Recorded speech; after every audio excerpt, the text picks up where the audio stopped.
It's July the 7th and the anniversary of two mass shootings that were not. How the government and the press deliberately mislabel tragedy today on The 10th Man.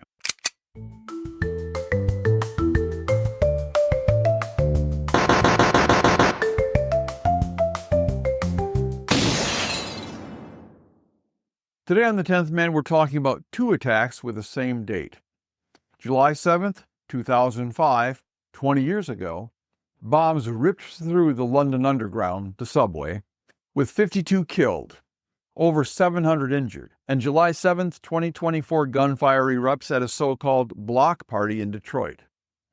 2 dead, 19 injured. But only one of these events gets labeled a mass shooting, and it's not the one that leveled a bus. So let's dissect how headlines lie and how fake statistics mislead, looking at two events, both tragic, but only one has been weaponized by the media to justify disarming you. Every time there's a shooting in the U.S., Democrats, the UN, European elites, and the media line up to lecture Americans about their gun rights. But here's the irony. The greatest danger to the average citizen in the West hasn't been rogue rifle owners, it's been radical Islamic terror. And the most devastating mass attacks, they weren't shootings. We're told that Detroit's 2 a.m. gang chaos is a mass shooting, one that demands international concern. But when coordinated bombers murder commuters in London, that doesn't count because they're not actually trying to stop violence. They're trying to stop you from having your rights. July 7th, 2005, morning rush hour in London. 4 British-born jihadists carry homemade bombs in backpacks. They've got hydrogen peroxide, pepper, a timer, and hate.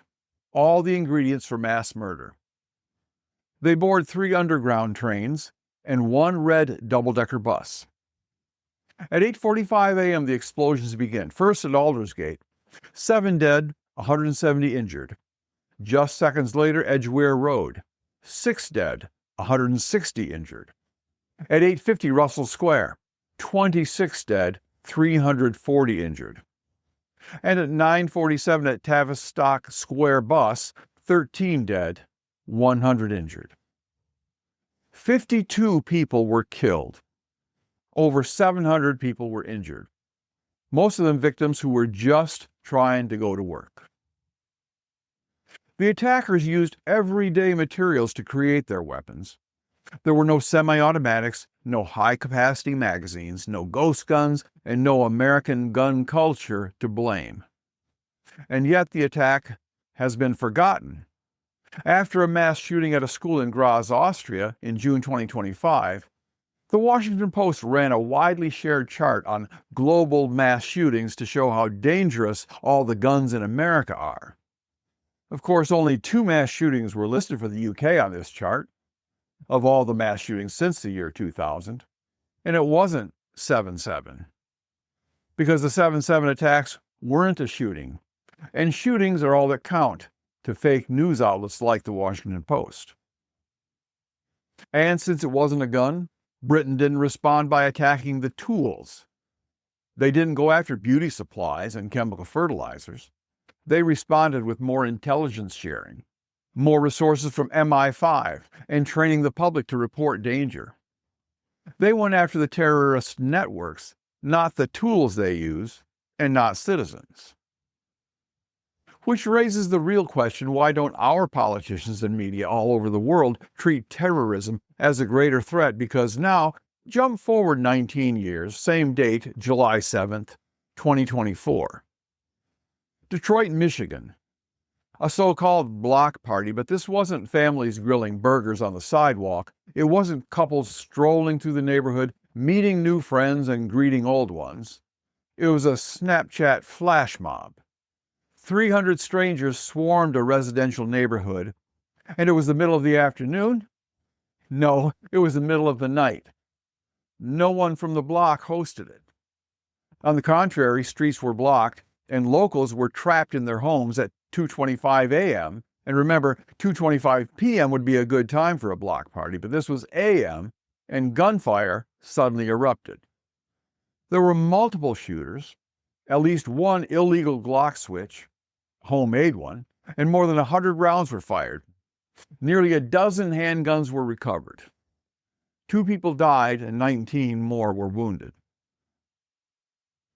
They tell us that armed citizens should be disarmed and that we should rely on the police.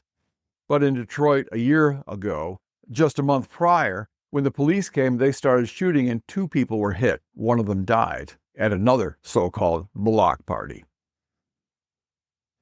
And this became the headline event of the day. It entered the gun violence archive as a mass shooting. The Detroit police actually handled the aftermath well, arresting shooters and cracking down on future gatherings. There wasn't any knee-jerk gun control. They left that to the state legislature. Detroit treated the actual behavior. But the media didn't tell that story. They called it Michigan's biggest mass shooting ever, and they invoked Parkland and Uvalde and Columbine. Except that this wasn't a school or some other public gathering place. It wasn't daytime, it wasn't random, and it wasn't even a block party. And still, it was used to indict the Second Amendment. What do you think of when they say there's been a mass murder? And which one of these 2 events fits? The London bombing targeted people on their way to work. The Detroit shooting involves people breaking the law at 2 a.m. London, a terrorist cell with commuters as victims. Detroit, a flash mob. Bystanders, victims, and shooters were all active participants in the chaos. But only one gets the label of mass shooting. Only one is used to push policy. Only one makes it into political speeches because only one fits the agenda. Gun rights have to be attacked, so violence must be redefined. Tragedies are ranked not by severity, but by usefulness. So the 2 a.m. block party, and only the 2 a.m. block party, and double murder, earns the title of mass shooting according to the media. Even in America, our biggest danger is not shootings, but bombings. The Oklahoma City attack in 1995 on the Murrah Federal Building was a bombing. Our biggest school attack, Bath, Michigan, in 1927, was a bombing. 9/11 involved 4 giant flying bombs, and remember, even the Columbine shooting was not a lone shooter, but 2 conspirators in what was meant to be a bombing. And since 1979, 66,000 Islamic terror attacks globally. Most were bombings. Some were stabbings, a few used cars and trucks. And without the Second Amendment to protect them, what were Europe's worst mass killings? They were not AR-15s.